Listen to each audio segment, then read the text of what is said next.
Obviously, there are lots of options for interoperability. It's not just HTTP and JSON. The thing is that there are two different parts to interop. There is the representation on the wire, where if we use a text-based representation, we have a higher degree of interoperability. So whether that's XML or JSON or something of that nature. But I want to take a moment and talk about this element of schema. Because a lot of times, schema is something that is brought up in the context of interoperability. So there is JSON schema, there's XML schema. Schema is something that's almost always created soon after a given serialization format is done. You can think of it as, in the old days, it was called an IDL, an interface definition language, all right? Where the thing of XSD and JSON schema that provides is not actually interoperability. It's not actually platform decoupling. The advantage of having, whether it's an XSD or a JSON schema, is that an IDE can reverse engineer that schema into a class definition. In other words, it can create a proxy piece of code for you that makes it faster and easier for you to make that invocation, all right? That was what was great about web services, is that you could just add service reference and the proxy magically got created in your code, and then you could just invoke that method on that remote object without having to do any type of XML web services-y junk, all right? That was all about developer productivity, not interoperability, all right?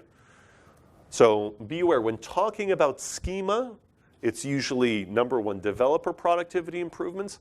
Other things that are sometimes thrown into schema is validation. All right? So there are certain rules that we'd say, well, a certain element can't be null. And then we're going to enforce that on the schema. All right? Again, by doing that, we save developer time by them not having to write that code themselves. All right? It's not about interop. It's not about platform. Given that you're using a text-based representation on the wire, then you have standards-based transfer protocol. So how you move the payload from one place to another.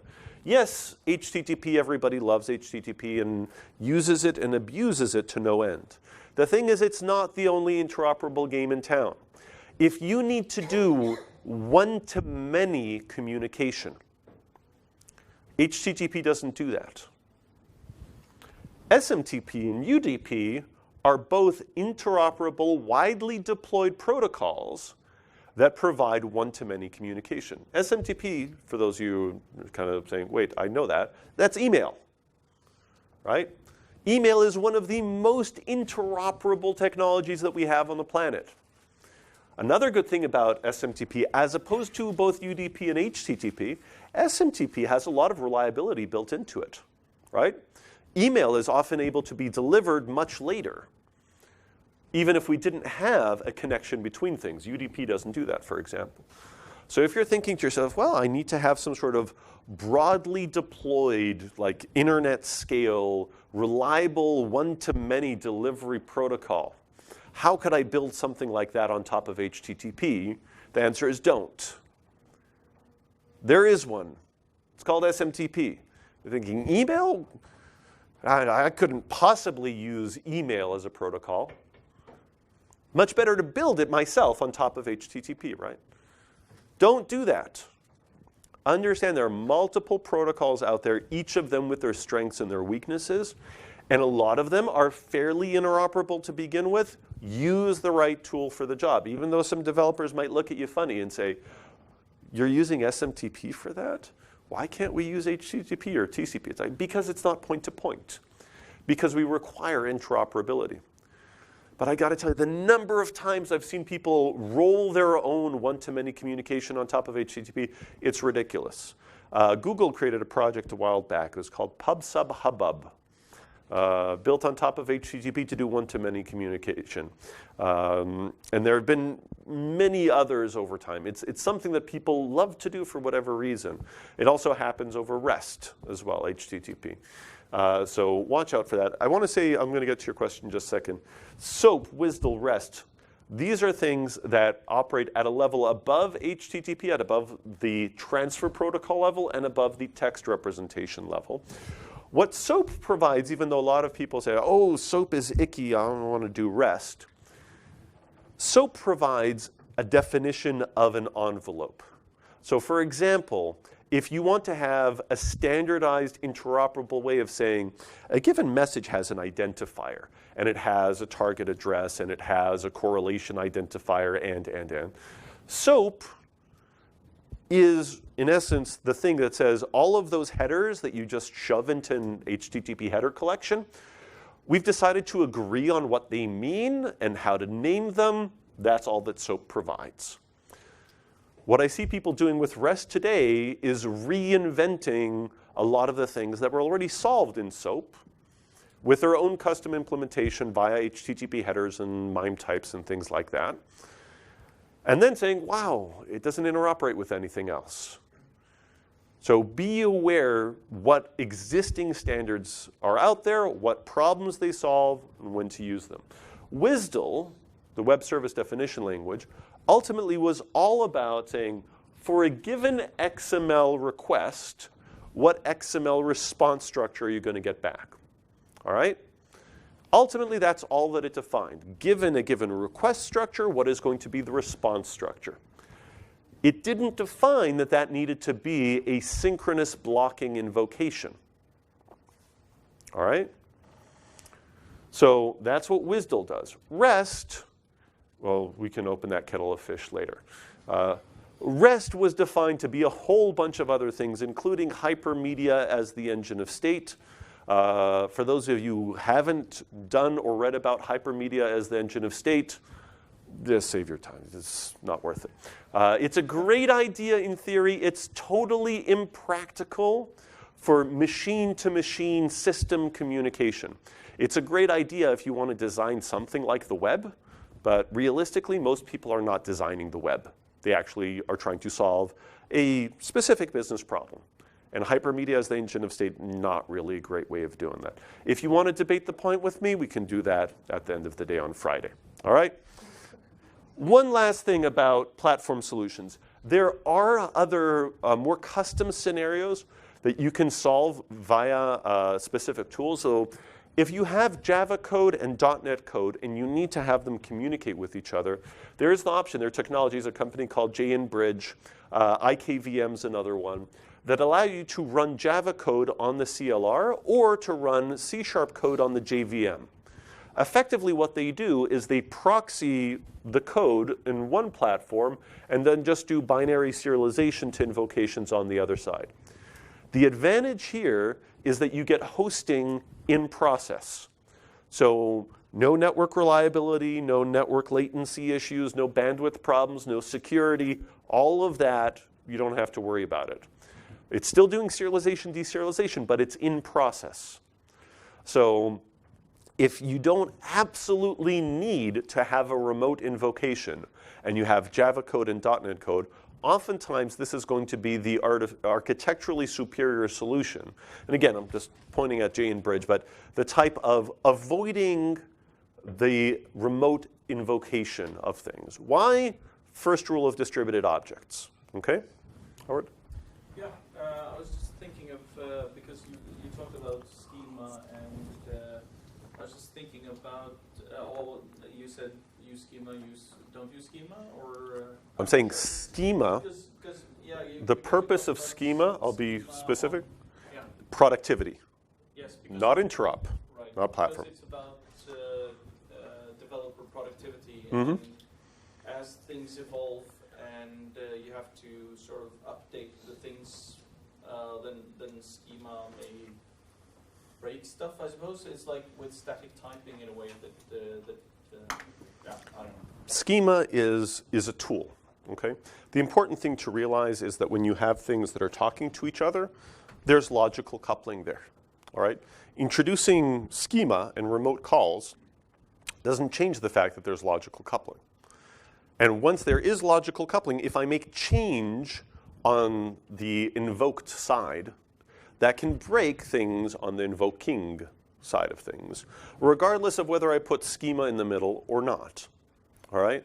Whether if I have a schema that has validation capabilities or not. Once there's logical coupling, I need to accept the fact that a change here can break something over there. Yeah. All right? Well, it's a bit about sort of, well, I heard this talk about the robustness of the internet in a way that it's a very sort of accepting technology. It doesn't enforce so much, and while that sort of makes it harder to predict what you get in a way, on the other hand, it doesn't throw up in your face when you introduce something new, or that you can sort of Right. evolve it more in production in a way. And that's sort of the same thing with statically typed languages and dynamically typed languages as well, that you can statically typed languages is very nice when you're trying to develop something by yourself on your own computer, because then you will get compile errors and stuff like that. But that's only about developer comfort, and then you get into production, and then static typing doesn't really help you anymore. Right. Okay. So I just want to go back really quickly to what you said before, because the whole REST, internet is forgiving type of thing is a point that gets brought up too frequently in my point of view. Yes, the internet is forgiving, but that's because human beings are the consumers of the data that's being presented by the internet, and we have very messy technology up over here that's able to deal with a lot of ambiguity. When we're talking about machines talking to other machines over the internet, if it ends up getting a mangled HTTP response, then that machine is going to say, oh, I don't know what to do with that, because there's no code to actually, via AI, figure out what it's supposed to do with it. All right? So, but again, we can debate that ad nauseum at the end of Friday. The thing about static versus dynamic languages, again, that's a whole other religious war. Not going to wade into that right now. But I would say that, just to quickly summarize, static typing is the kind of thing that has tended to work better in larger teams, usually with a greater variation of skill level within the teams, and dynamic typing has tended to work well within smaller teams with a higher level of skill on average and a lower distribution of skill. So small, highly skilled teams were able to make dynamic languages work very well on the systems that they worked on. But I'd argue that they probably could have made a statically typed language also work fairly well. Yes? I wanted to ask if you had some real-life examples of using SMTP in the way you just described. Let me turn this to the group. Has anybody used SMTP this way before? No? Because occasionally in the groups that I teach, there are examples. Yeah, we used SMTP for that. When you're looking at a queuing system, and people are saying, okay, so we want some sort of globally distributed, interoperable queuing mechanism where, again, the interoperable part is maybe we need to have code that's running on Linux, it's running on a mainframe, that's running on PCs, .NET, whatever, that all can push messages into this environment, receive messages from this environment. And I've seen this usually in government type projects where they're interested in having something that is accessible and extensible to a large number of third-party commercial partners. So in essence, they want to create some sort of government country network thing that parties can sort of come and go, and email/SMTP is a good mechanism for there being addresses and distribution lists and things like that that handle a lot of the routing that, again, the infrastructure is already rolled out. So that tended to be the big thing for those government projects. They say, well, to get something like this, if we went to Oracle or IBM, we'd be paying millions, if not tens of millions, to have that level of deployment and robustness and all of that kind of stuff in place before we actually got into actually building our business functionality around it. SMTP has already a lot of that done for us. So somebody wants to subscribe. It's like, well, great, you just join one of the distribution lists and done. email has solved that problem. So I'd say in those types of projects, I've seen it used more, where again, the number of parties that are going to be communicating with each other over this network is something that can be quite large and is expected to grow and change over time. That's one of the attributes of it. There's usually some element of geographical distribution that's also innate to the problem domain, where it's not all of the servers running in one data center and that's all there is to it. Then SMTP doesn't necessarily have a lot of strengths over, say, a traditional queuing system. Does that make sense? And Service Bus have a plugin for SMTP? Does Service Bus have a plugin for SMTP? I think that somebody created one a while back. Somebody also implemented the RFC for carrier pigeons also underneath Service Bus. I won't make any statement as to their production worthiness, though.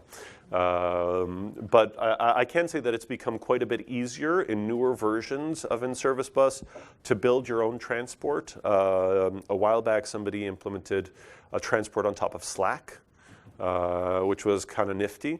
And somebody else did it over Twitter as well. So I wouldn't worry too much about the underlying technology. Later on when we get into messaging patterns and service buses and things like that, then we can start talking about where the boundaries are between those things.